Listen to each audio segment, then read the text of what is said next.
4 faits que Jésus a partagés au sujet de Satan. Imaginez entendre cela directement de Jésus, marchant à ses côtés sur les routes poussiéreuses de la Galilée. Le Fils de Dieu, celui qui voit au-delà du visible et connaît le cœur humain, parle maintenant du prince des ténèbres, celui qui fut autrefois le lumineux Lucifer, mais qui choisit de défier le Créateur lui-même. À cet instant, Jésus révèle à ses disciples la vérité sur un ennemi implacable, quelqu'un qui non seulement séduit, mais poursuit inlassablement les âmes.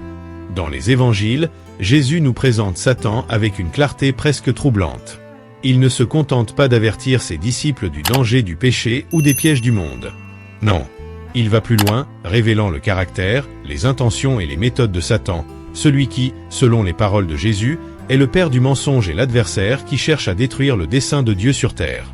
Ces vérités ne sont pas de simples avertissements, elles sont des révélations sur le combat spirituel qui se joue dans le cœur humain. Dans cette vidéo, nous plongerons dans ces révélations profondes pour comprendre ce que beaucoup ignorent ou préfèrent ne pas affronter, ce que Jésus a voulu nous montrer sur le véritable ennemi. En découvrant ces secrets, vous comprendrez non seulement la nature de Satan, mais vous gagnerez aussi une nouvelle perspective sur la protection et la force de la foi, une vision qui éclaire notre compréhension du monde spirituel. Les paroles de Jésus tombent comme un coup de tonnerre sur les disciples, Satan est le père du mensonge. À ce moment, Pierre et les autres ressentent un poids étrange, un type d'inquiétude auquel aucun d'eux ne s'attendait. L'idée d'un adversaire invisible, un esprit de tromperie qui rôde dans le cœur humain sans être vu, les amène à échanger des regards en quête de réponse. Le silence est intense, et Pierre, généralement le premier à parler, reste plongé dans un malaise qu'il ne parvient pas à décrire. En fin de compte, que signifie vraiment Satan en tant que « père du mensonge » ? Jésus, le regard ferme, leur rappelle que Satan agit ainsi depuis le commencement, depuis l'Éden. Il ne s'est pas manifesté avec violence ou puissance brute, mais plutôt avec une subtile déformation de la vérité, poussant Ève à remettre en question ce qu'elle savait de Dieu. « Vous ne mourrez sûrement pas », avait-il dit avec ruse.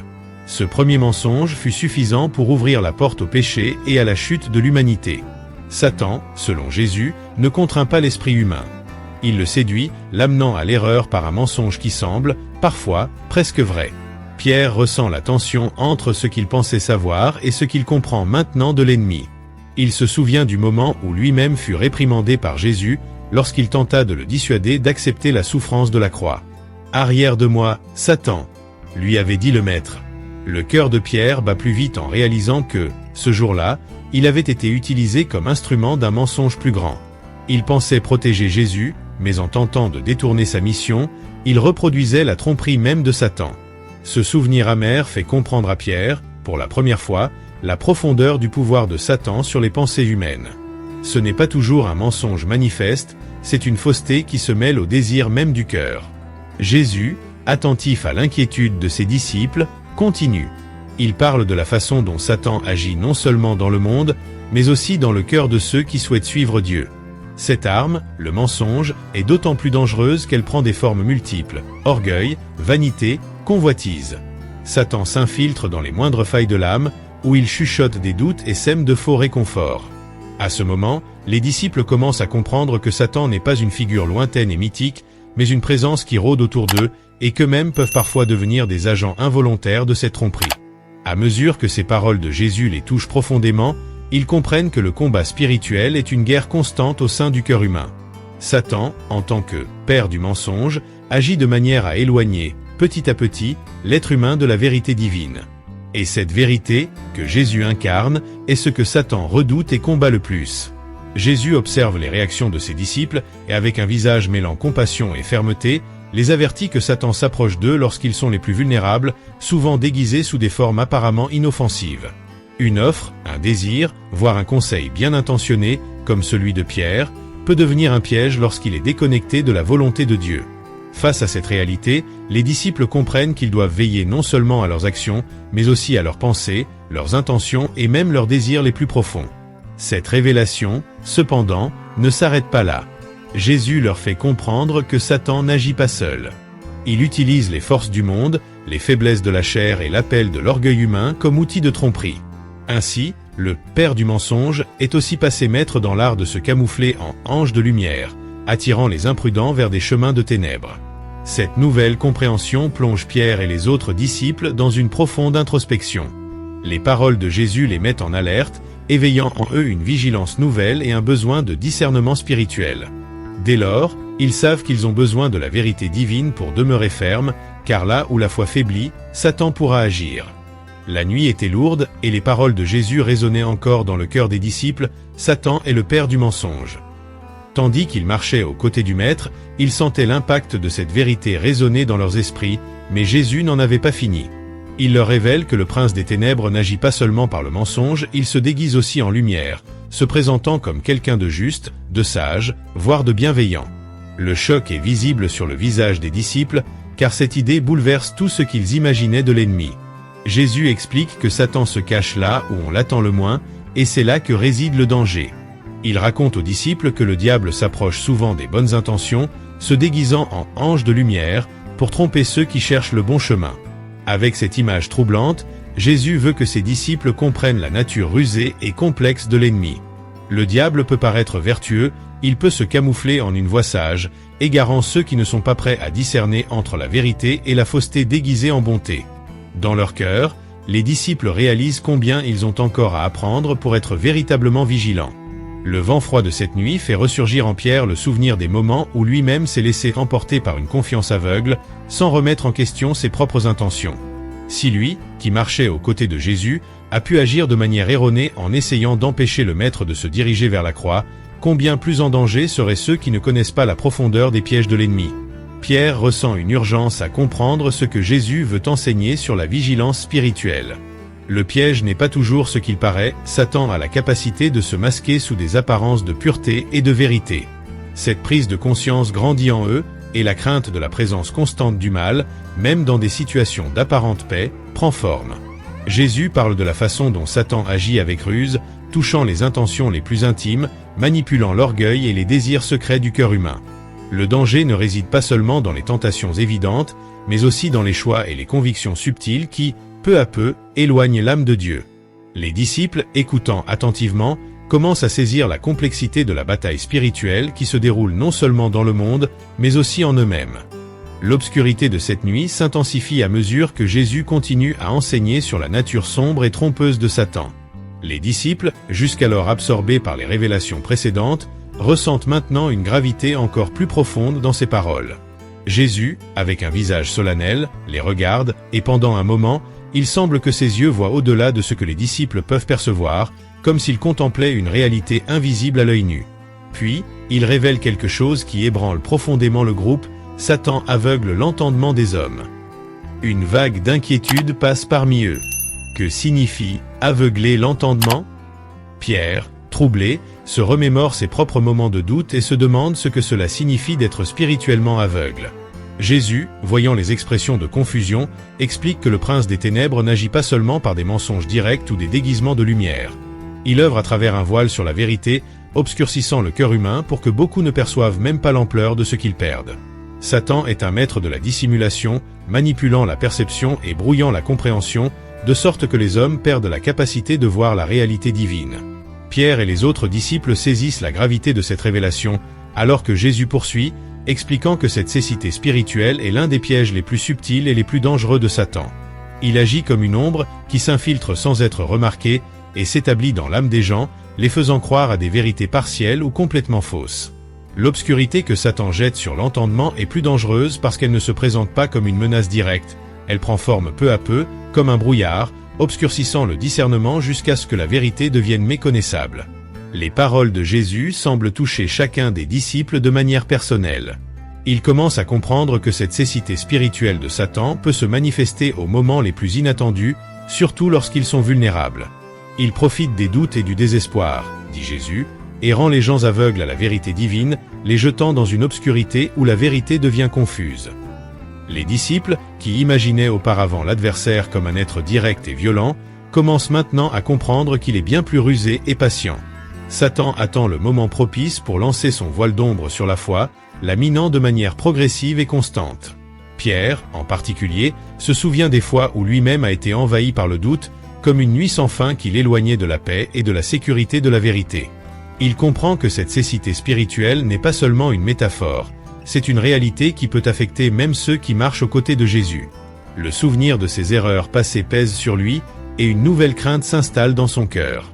Il sait que sa propre foi doit être renforcée contre cette obscurité, car même ceux qui croient être solides sont susceptibles au voile de tromperie que Satan étend. Jésus observe l'inquiétude sur le visage de chacun d'eux, et d'une voix sereine mais ferme, leur rappelle que la seule manière de maintenir une vision spirituelle est de chercher la vérité directement auprès de Dieu.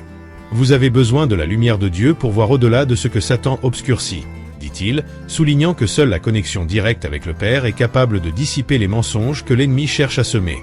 À cet instant, les disciples comprennent que la foi véritable est comme une flamme qui doit être protégée en permanence, une lumière qui s'éteint facilement si elle n'est pas nourrie. L'air semble plus dense, comme si la nuit elle-même était chargée des révélations de Jésus. Les disciples sentent qu'ils ne font que commencer à comprendre l'ampleur de ce que signifie suivre le chemin de Dieu dans un monde où Satan est capable d'aveugler même les meilleurs cœurs. Mais avant qu'ils puissent assimiler pleinement ce qu'ils viennent d'apprendre, Jésus continue, leur faisant comprendre que Satan, en plus de tromper et d'aveugler, cherche encore à détruire ce qui est sacré et beau. La nuit restait dense, et chaque nouvelle révélation semblait approfondir le silence des disciples, qui absorbaient en silence les paroles de Jésus.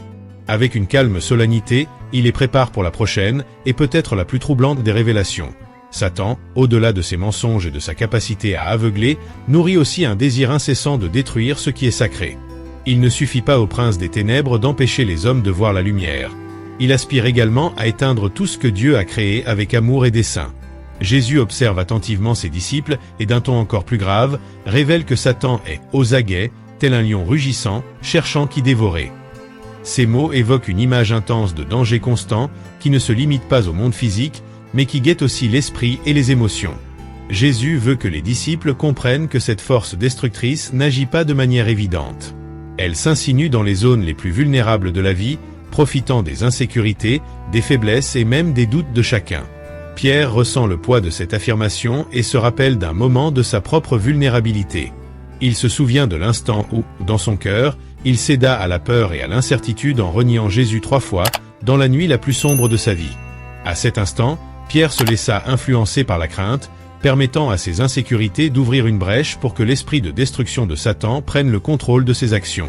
Il comprend que, bien qu'il aimât le Maître, c'est dans ce moment de faiblesse que l'ennemi trouva une porte ouverte pour détourner son cœur. Jésus, percevant le conflit intérieur de Pierre et des autres, les avertit que Satan ne cesse de chercher des failles.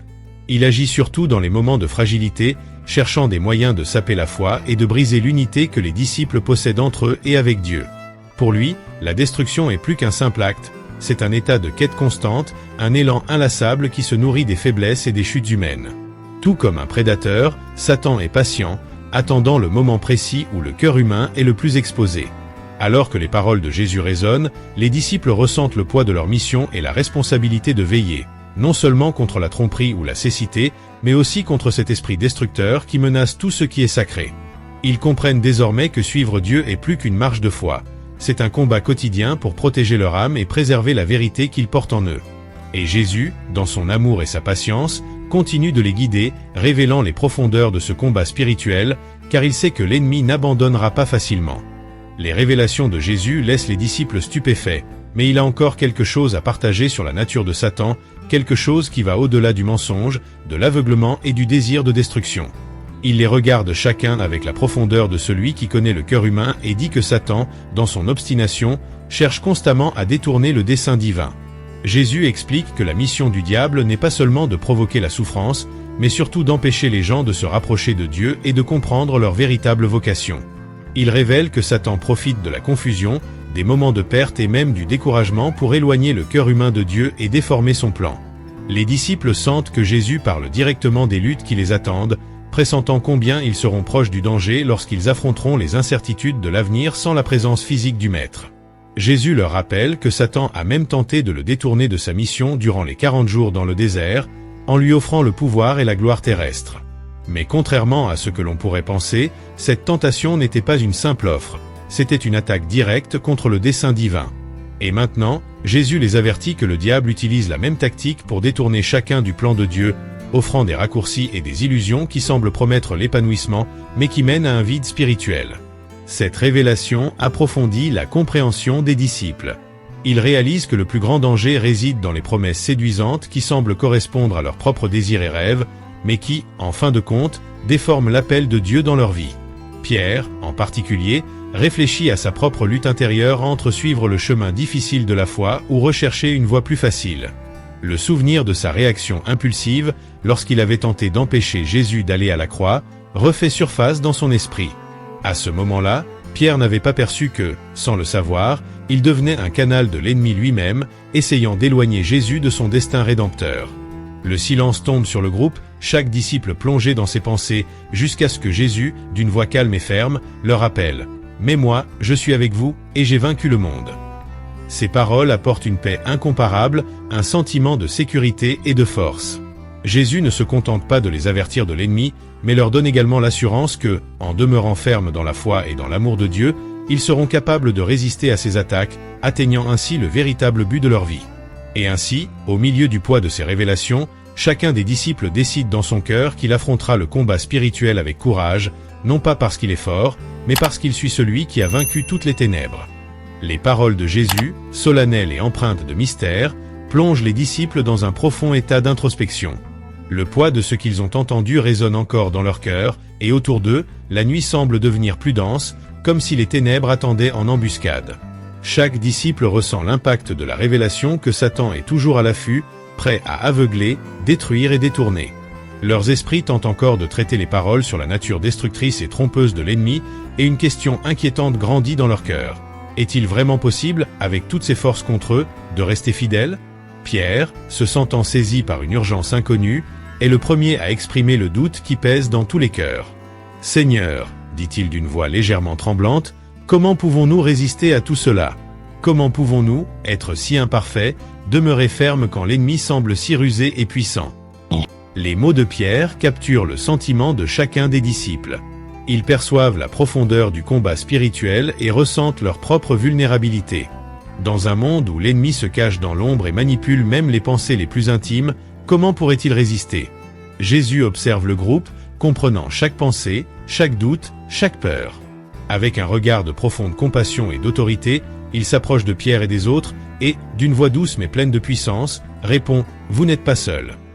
Il explique que la force pour vaincre le mal ne viendra pas seulement de leurs propres efforts, mais de la présence constante de Dieu dans leur vie. « Je suis avec vous », poursuit-il, et l'Esprit Saint de Dieu sera avec vous, pour vous guider, vous fortifier et vous protéger.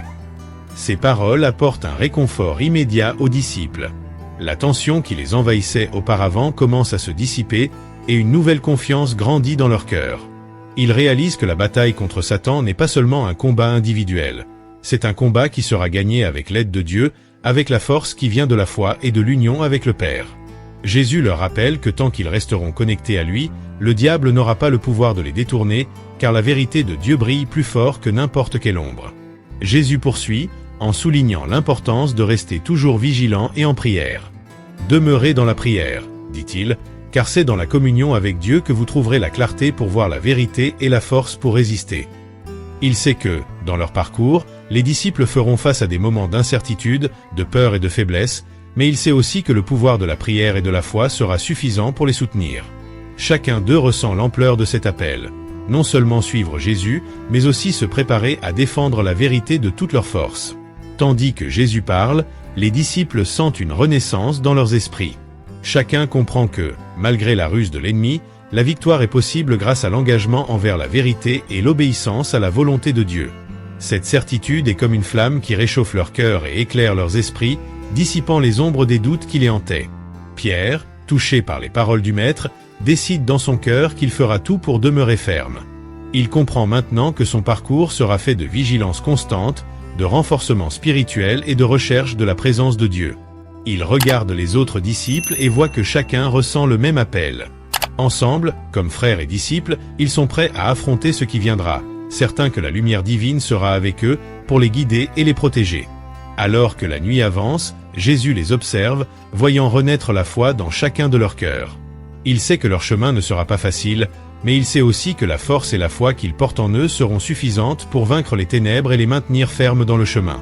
Les disciples sont prêts, non parce qu'ils sont parfaits, mais parce qu'ils connaissent désormais le pouvoir de la communion avec Dieu. Ce parcours ne s'arrête pas là. En quittant cet endroit, chacun emporte avec lui les révélations de Jésus, comprenant que la foi doit être protégée et cultivée chaque jour. Ils partent avec le but renouvelé de lutter pour la vérité et de résister aux assauts du mal, sachant que, où qu'ils soient, la présence de Dieu sera avec eux. Alors que la fin se déroule, nous voyons les disciples quitter cette conversation, désormais transformés et conscients du défi qu'ils doivent affronter.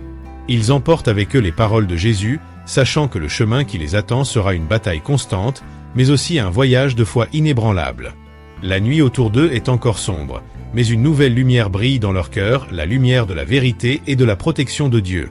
Jésus regarde chacun d'eux, sachant qu'il a planté dans leur cœur une vérité qui les guidera à chaque étape de leur parcours.